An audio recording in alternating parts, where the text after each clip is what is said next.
Is alpha numeric method நம்ம பார்த்தோம். அதன் தொடர்ச்சியாக அடுத்த மெத்தடை பற்றி கொஞ்சம் டிஸ்கஸ் பண்ணலாம். அந்த மெத்தட் என்ன அப்படின்னு பார்த்தீங்கன்னா இஸ் ஆல்ஃபா. இப்போ ஆல்ஃபா நியூமரிக் அப்படின்றது என்னன்னு பார்த்தோம், தெளிவாக சொன்னோம். Alphabets as well as numeric. இப்போ ஆல்ஃபபெட்ஸ் மட்டும் பார்க்குறோம். ஒரு உதாரணத்துக்கு இப்போ name equal to Satish Shivam அப்படின்னு ஒரு நேம் மட்டும் கொடுக்குறேன். நேம் டாட் இங்கே பாருங்க இஸ் சீரீஸ்ன்னு போட்டிங்கன்னாவே வரும் இஸ் ஆல்ஃபா. இந்த ஆல்ஃபா என்ன சொல்லுது அப்படின்னு பார்த்தீங்கன்னா ரிட்டன் ட்ரூ. இது வந்து பார்த்தீங்கன்னா பூலியன் தான் ரிட்டர்ன் பண்ணும், ட்ரூ ஆர் ஃபால்ஸ் தான். Return true if the string is an alphabetic string, otherwise ஃபால்ஸ்ன்றான். ஸ்ட்ரிங் இஸ் அல்பபெட்ன்றது என்ன அப்படின்னா if all the characters in the strings are alphabetic. கண்டிப்பாக அட்லீஸ்ட் ஒரு கேரக்டராக இருக்கணும். இங்கே நமக்கு வந்து பார்த்தீங்கன்னா லென்த் ஆஃப் நேம் அப்படின்னு போட்டிங்கன்னா உங்களுக்கு வந்து பார்த்தீங்கன்னா 12 கேரக்டர் இருக்குது. அதனால் இது வந்து கண்டிப்பாக ஆல்ஃபபெட் அப்படின்றலாம். ஓகேங்களா? நியூமரிக் எதுவும் கிடையாது. பாருங்கள், நேம் டாட் இஸ் ஆல்ஃபா அப்படின்னு நான் கால் பண்ணுறேன். கால் பண்ண உடனே என்ன சொல்கிறான்? ட்ரூ அப்படின்றோம். அப்படின்னோடனே என்ன சொல்கிறான்? ட்ரூ அப்படின்றான். பெராமீட்டரை பொறுத்தவரையிலையும் இந்த இடத்துல வந்து பார்த்தீங்கன்னா டாக் ஸ்ட்ரிங் சிக்னேச்சர் பாருங்கள், இந்த ஃபங்க்ஷனோட சிக்னேச்சர் பாருங்க, பெராமீட்டர் எதுவுமே கிடையாது. There is no parameter. இங்கேயும் வந்து பார்த்தீங்கன்னா ட்ரூ கிடைக்கும். அவுட்புட் வந்து பார்த்தீங்கன்னா ரிட்டன் வேல்யூ ட்ரூ கிடைக்கும். எப்போ அப்படின்னா if all the characters in the string are alphabets. இதில் வந்து பார்த்தீங்கன்னா can be both lower case and upper case.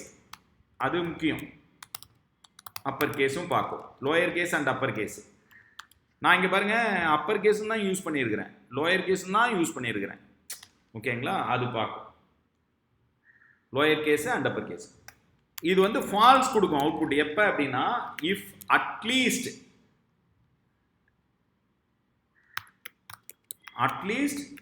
One character is not alphabet. At least one character வந்து அல்பபெட் இல்லைனாலும் என்ன ஆகும்? நமக்கு வந்து பார்த்தீங்கன்னா இங்கே வந்து ஃபால்ஸ் வந்துடும். இப்போ ஒயிட் ஸ்பேஸ் வச்சு ஒன்று போடுறேன்னு வச்சுக்கோங்க. ஃபார் எக்ஸாம்பிள் நான் ஒயிட் ஸ்பேஸ் வச்சு போடுறேன். Name equal to Salem is my city அப்படின்னு நான் கொடுக்குறேன். இதோட டைப் வந்து பார்த்தீங்கன்னா உங்களுக்கு ஸ்ட்ரிங்கு தான், ஆனால் இங்கே ஒயிட் ஸ்பேஸ் இருக்குது. அப்போ நேம் டாட் இஸ் ஆல்ஃபா அப்படின்னு நான் கொடுக்குறப்ப இது வந்து ஃபால்ஸ் கொடுக்கும். காரணம் என்னன்னா இங்கே ஒயிட் ஸ்பேஸ் இருக்குது. இப்போ இன்னொரு சின்ன உதாரணம்,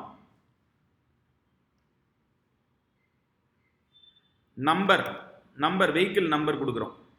TN 30 ABC TN 30 2034 அப்படின்னு நான் கொடுக்குறேன். நார்மலாக இது வந்து பார்த்தீங்கன்னா ஸ்ட்ரிங்கு தான்.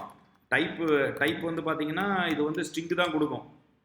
கொட்டேஷன் போட்டிருக்கோம். இதில் TN இருக்குது, ஆல்ஃபா இருக்குது, நியூமரிக்கு. இது ஆல்ஃபா நியூமரிக் வேணால் ஓகே ஆகும். நம்பர் டாட் இஸ் ஆல்ஃபா அப்படின்னா இது வந்து பார்த்தீங்கன்னா ஃபால்ஸ் தான் ஆகும். நம் டாட் இஸ் ஆல்ஃபா நியூமரிக்னா இது வந்து ட்ரூ வரும். டிஃப்ரென்ஸ் புரிஞ்சுக்கோங்க. இஸ் ஆல்ஃபா நியூமரிக்னா ட்ரூ வரும். பட் இஸ் ஆல்ஃபா அப்படின்னா இது இந்த இடத்துல என்ன வரும்? ஃபால்ஸ் தான் வரும். ஓகேங்களா? ஸோ இது வந்து பார்த்தீங்கன்னா ஆல்ஃபா நியூமரிக்கோட மிக முக்கியமான ஒரு விஷயம். இதையும் நம்ம வந்து பார்த்தீங்கன்னா இஃப் கண்டிஷனில் யூஸ் பண்ணலாம். இப்போ வந்து பார்த்தீங்கன்னா நேம் என்ன வச்சுருக்கோம்? Salem is my city. இப்போ வந்து பார்த்தீங்கன்னா இப்போ வந்து இஃப் நேம் டாட் இஸ் ஆல்ஃபபெட்டா இருந்தா ஓகே, இஸ் ஆல்ஃபபெட் ட்ரூவாக இருந்தால் நீங்கள் வந்து இங்கே எழுதலாம் print all the characters are alphabet. நீங்கள் இல்லைனா எல் ஸ்டேட்மெண்ட்டில் வந்து print all the characters are not alphabets அப்படின்னு சொல்லலாம். அப்போ இந்த இடத்துல வந்து பார்த்தீங்கன்னா all the characters are not alphabet. காரணம் என்னென்னா இங்கே வந்து பார்த்தீங்கன்னா ஒயிட் ஸ்பேஸ் இருக்குது. காரணம் என்னென்னா இந்த இடத்துல ஒயிட் ஸ்பேசஸ் இருக்குது. ஒயிட் ஸ்பேசஸ் இருக்கிறதுனால இதை நான் என்ன பண்ணுவேன்? எடுத்துக்க மாட்டேன் அப்படின்னு சொல்கிறோம். ஓகேங்களா? ஃபால்ஸ் பாருங்கள், நேம் இந்த இடத்துல வந்து ஃபால்ஸ் ஆயிடும். நேம் டாட் இஸ் ஆல்ஃபா அப்படின்னு பார்த்தீங்கன்னா என்ன ஆகுது? இந்த இடத்துல ஃபால்ஸ் ஆயிடுது, அதனால் இங்கே எடுத்துக்க மாட்டோம். ஓகே, ஸோ இதுதான் வந்து ஆல்ஃபா அப்படின்ற மெத்தட்.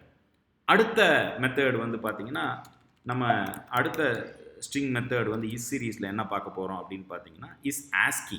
ஆஸ்கினா என்ன அப்படின்றத தெளிவாக வரப்போகிற செக்மெண்ட்டில் நம்ம பார்க்க போகிறோம். தொடர்ந்து ஃபங்க்ஷனை பாருங்கள். நன்றி.